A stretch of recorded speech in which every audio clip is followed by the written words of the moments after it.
Nod or shake reviews. Willie nod or Willie shake. Yeah! Hello, Johnny here with Jim Bobby. Welcome to another episode of Nod or Shake Reviews. Nod if it's good, shake if it's not so good. Either way, you should check it out because you might find your new favorite movie. Alrighty, on to the review. No Time to Die. Yeah, man. I thought it was pretty good. You're probably gonna scream at me. A little on the longish side, I think. I think some of it could have been. I think some of it could have been shortened. What? Yeah, just a little bit. None of that is positive. But no, this is where my positive is gonna go through.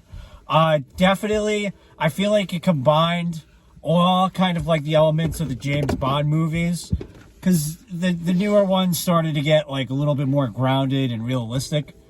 Where like the ones with Pierce Brosnan and, you know, late 90s and all that were like kind of crazy. I think this one did both and they were cool.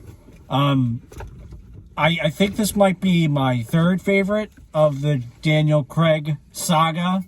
List them in order. I'm like torn between Skyfall and Casino Royale.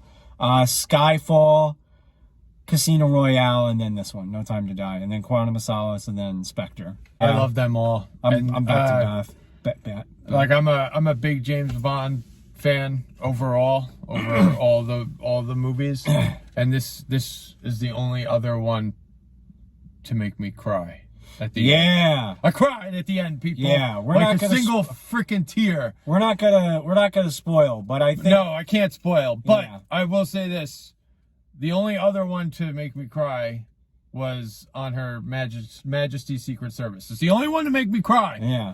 I think and it was an amazing flick, and it had like, you know, one of the least favorite Bonds in it. This one had my favorite Bond in it, and it made me cry. It was such a good movie. It wasn't too long. I enjoyed every second.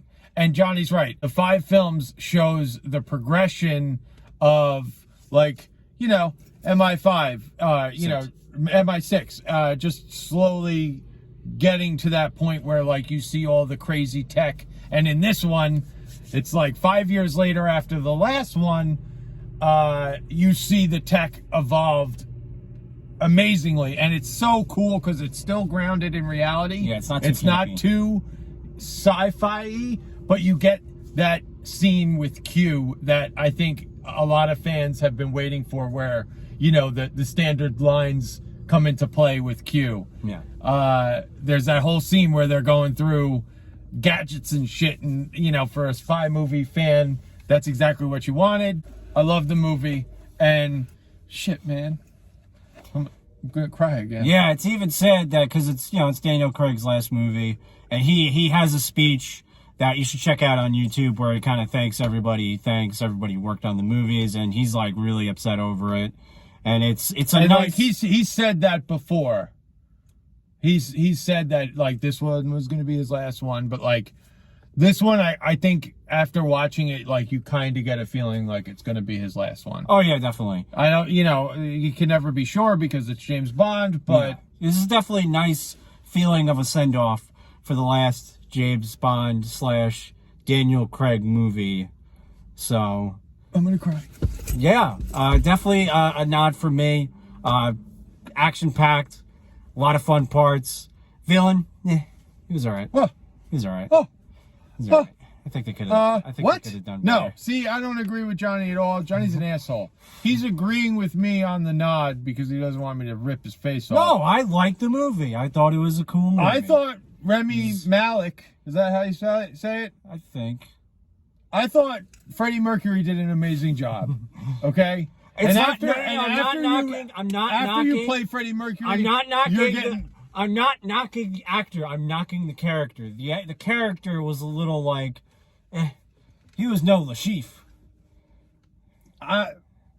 Or Goldfinger. I think you get the classic Dr. No feel. It's more like that classic Bond villain, like totally out of his mind. You really don't have like a motive that makes sense, and he is powerful. I will say this. all the other villains kind of were connected, interconnected, like somewhere, some way. This one, they kind of just like plopped in there. They're like, this is how he matters. I don't know. I think they connected it. Watch the movie and let us know. But if you watch it in progression, from Casino Royale to Quantum of Solace, like the first time I saw Quantum of Solace, I didn't love it until I watched them back to back. Because then you see how all of this is like one giant crime syndicate and like how they're all branching off of one another and where it all eventually ends off. But then they drop this guy on there and they're like, yeah, no, he wasn't a part of any of that, but here you go. But like, here's the thing. I still love the freaking movie and I'm still going to cry over it. Agree to disagree, I guess. Daniel Craig. Let us know in the comments. Daniel Craig, you're a freaking dreamboat, bro. I wish I was Daniel You're Craig. a dreamboat. He's a swab. You're like a fine wine. You just get better with age. This is me trying to be like James Bond. Hey! That's me. That's my James Bond. Anyway, I was like, that was me. That was my. What's your James Bond? Get out of my dreams and into my car. That was good. Yeah. Love you, man. Alrighty. So let us know in the comments what you thought. Let us know if you thought that the villain was just randomly dropped off. Alright, so as promised, we're gonna give like a little quick horror recommendation for you guys to check out. Maybe stuff we're watching and Jim Bobby, go ahead.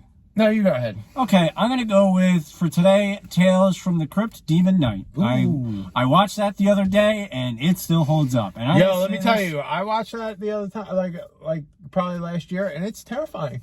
It's a good movie. It's terrifying. And with Billy Zane, Billy Zane is amazing in that movie. Oh, yes, he is. And HBO, if you're listening, put that show on HBO Max. You literally have everything except Tales from the Crypt. Put that show back on your shit.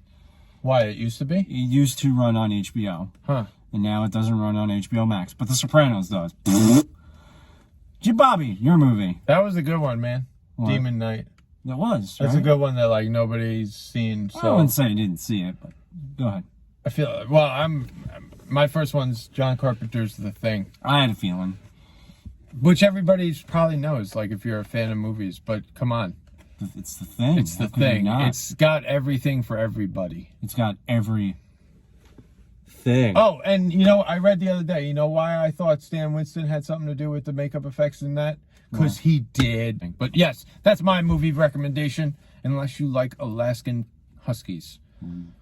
Alrighty. Thanks for cringing. We'll see you next week on another spooky edition of Nod or Shake Reviews. Alrighty. Bye-bye. Ah! Thanks for cringing.